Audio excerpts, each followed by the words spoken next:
বিসমিল্লাহির রহমানির রহিম। হে সমস্ত জগতবাসী, আজ আমি আপনাদের সামনে একটি আলোচনা নিয়ে হাজির হলাম। সেই আলোচনাটি হলো, দেখুন যে এই পৃথিবীতে অনেক মানুষ যে এমন কিছু রোগাক্রান্ত হয়ে থাকে, যে রোগের চিকিৎসা ডাক্তারের কাছে গেলেও সহজে ভালো হচ্ছে না, যদিও একটু ঔষধের দ্বারা আরাম পায়, পরে আবার শুরু হয়ে যায়। পরে আবার দেখা যায় যে ওষুধ খেতে খেতে এমন একটা অবস্থা চলে যায়, শেষে চেক আপ করতে করতে একটা সময় বলে যে কি অপারেশন করতে হবে। তখন রুগী তো এই কথা শুনে আরও অসুস্থ হয়ে পড়েছে, তার ভিতরে যতটুকু যন্ত্রণা ছিল আরও যন্ত্রণা বেড়ে গেছে। তখন এই যন্ত্রণা থেকে মুক্তি দিতে হলে একমাত্র আল্লাহ ব্যতীত কে করবে? একমাত্র আল্লাহ যদি তাকে সুখ দেয়, শান্তি দেয়, এছাড়া কিন্তু উপায় নেই। তবে আজকে আপনাদের সামনে যে আলোচনাটি নিয়ে এসেছি, সেই আলোচনাটি হলো সূরা যারিয়াত। সূরা যারিয়াত থেকে আপনাদের যে আমলের কথাগুলো বলবো, অবশ্যই আপনারা খেয়াল করে শুনবেন। যে সূরা যারিয়াতের আমল ও ফজিলত, দেখেন যে আমার রোগ সেরে যাবে শুধু এই উদ্দেশ্যে আমাকে পড়লে হবে না। যে আল্লাহর কালাম, যে আল্লাহর বাক্যে যেটা বের হয়েছে, আর সেটি জিবরাইলের দ্বারা হযরত মুহাম্মদ সাল্লাল্লাহু আলাইহি সাল্লামের কাছে জিবরাইল পৌঁছে দিয়েছেন। তখন হযরত মুহাম্মদ সাল্লাল্লাহু আলাইহি সাল্লামের কাছে যে আরবি আয়াতগুলো নাজিল হয়েছে, তখন কিন্তু তিনি এই পৃথিবীতে সাহাবাদেরকে বলেছে যে দেখো, তোমরা যদি বিপদগ্রস্ত হও তাহলে তোমরা এই সূরাটা এই নিয়মে এভাবে পড়বে। তোমরা যদি জাদুগ্রস্ত হও তাহলে এই সূরাটা এই নিয়মে এভাবে পড়বে। তবে এই শিক্ষাগুলো হযরত মুহাম্মদ সাল্লাল্লাহু আলাইহি সাল্লাম দিয়ে গেছেন। কারণ যে কোনো সূরা পাঠ করলে হযরত মুহাম্মদ সাল্লাল্লাহু আলাইহি সাল্লাম সুস্থ হবে এমন নয়, যে একবার যদি আল্লাহকে বলে আল্লাহই সুস্থ করে দেবে। কিন্তু হযরত মুহাম্মদ সাল্লাল্লাহু আলাইহি সাল্লামের সাথে আল্লাহর যে সম্পর্ক, এরকম সম্পর্ক তো আবার কারো সাথে নয়। তাহলে তিনির কথা আল্লাহ শুনে ফেলবে, কিন্তু অন্য কারো কথা যে সাথে সাথে শুনে ফেলবে এর কোনো গ্যারান্টি নেই। কেননা যে হযরত মুহাম্মদ সাল্লাল্লাহু আলাইহি সাল্লামকে আল্লাহ নিজে দোস্ত বলে ডেকেছেন, আর দোস্তের কথা সাথে সাথে শুনবে। হয়তো আমরা যারা অতি সাধারণ আছি, আমাদের কথা সাথে সাথে শুনবে না, যার ফলে আমাদের এভাবে না গিয়ে আমরা অন্যভাবে যাব।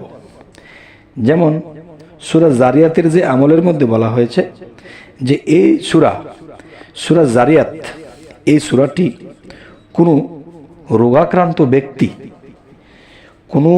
রোগাক্রান্ত ব্যক্তির নিকটে যদি বসে বসে পাঠ করা হয়, তখন সেই রোগীটা শরীরের মধ্যে আরাম অনুভব করবে এবং সে বিভিন্ন চিকিৎসা, বিভিন্ন বিষয়ে দৌড়াদৌড়ি করেছে, বহুত টাকা বহুত অর্থ ক্ষয় করেছে, কিন্তু তার রোগের কোনো নিরাময় হচ্ছে না এবং দিন দিন অশান্তি বেড়েই চলছে। তখনই বুঝতে হবে যে ডাক্তারের ঔষধে যদি ভালো হয়ে যেত, হয়তো সময় লাগবে ভালো হতে, কিন্তু মানুষটি তো অসুস্থ ভোগ করতেছে, সে তো ঠিক থাকতে পারতেছে না। আচ্ছা, তখন অবশ্যই আমরা সূরা যারিয়াতকে লক্ষ্য করব, এর আমল ও ফজিলতগুলো আমরা জানব। আচ্ছা, তাহলে যে সূরা যারিয়াত এই রোগীর নিকটে বসে যদি কেউ পাঠ করে, তাহলে তার যে যন্ত্রণা অনেক লাঘব হয়ে যাবে, শান্তি পেয়ে যাবে। এই অসুস্থ ব্যক্তিটা তখন বলবে, কিরে, এত ঔষধ খেলাম, এত কিছু করলাম, কিন্তু এখন এই সূরাটি যখন আমার সামনে বসে পাঠ করা হচ্ছে, আমার ভিতরে শান্তি ভরপুর হয়ে যাচ্ছে। আলহামদুলিল্লাহ, আল্লাহর কাছে লাখ কোটি শুকরিয়া যে আল্লাহর কোরআনের সূরার মধ্যে, আল্লাহর এই বাক্যে কথার মধ্যে যে কি শান্তিময় জিনিসগুলো রেখে দিয়েছেন।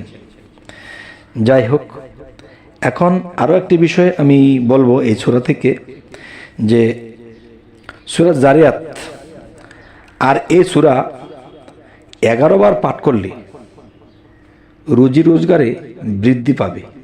আচ্ছা, এই যে রুজি রোজগারটা যে বৃদ্ধি হবে, এখানে যে বিষয়টি হলো, দেখুন যে মানুষ যখন অসুস্থ হয়, টাকা পয়সা কিন্তু বহু খরচ করে, তখন হাতের অবস্থা খারাপ হয়ে যায়, পকেটের অবস্থা খারাপ হয়ে যায়, ব্যাংক ব্যালেন্স কমে যায়, তখন সেই মানুষটির রুজি রোজগার থাকে না।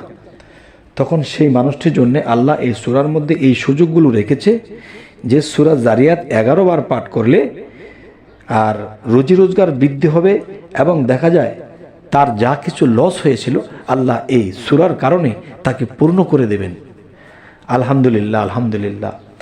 হে সমস্ত জগতবাসী, আমরা কিন্তু আল্লাহ তাআলার এই বাক্যে, আল্লাহর বাক্যে এই সূরাগুলো এসেছে, নাজিল হয়েছে, কিন্তু আমরা গুরুত্ব দেই না, আমরা মানতে চাই না, ওরকম বিশ্বাস করি না, যার ফলে আল্লাহ আমাদের উপরে রাগান্বিত থাকে, আমাদের দিন দিন আমরা নিচের দিকে যেতে থাকি। শেষে আরও একটি কথা বলবো যে এই সূরাটি পাঠ করে 3টা ফু দেওয়া হবে পানির মধ্যে। আর ফু দেওয়ার সময় আল্লাহ ও রাসূলকে স্মরণে মনে রেখে চোখের পানির সাথে, যদি রোগীর সম্ভব হয় রোগী নিজে এটা পড়ে ফুঁক দেবে।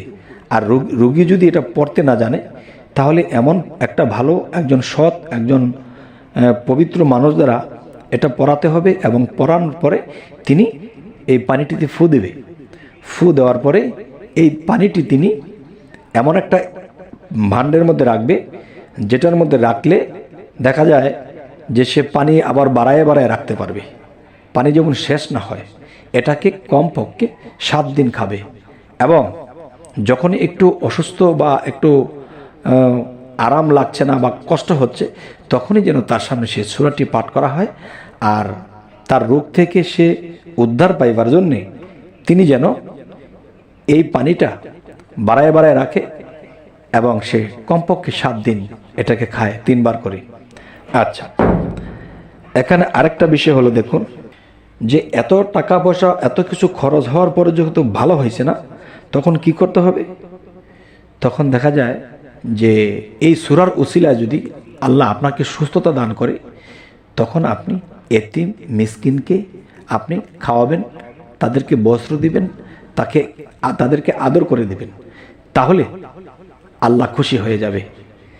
তবে আমাদের চ্যানেলে যারা নতুন, অবশ্যই সাবস্ক্রাইব করে নেবেন, যাতে পরবর্তীতে ভালো কোনো ভিডিও নিয়ে আপনাদের কাছে পৌঁছতে পারি। সকলেই ভালো থাকবেন। আল্লাহ হাফেজ।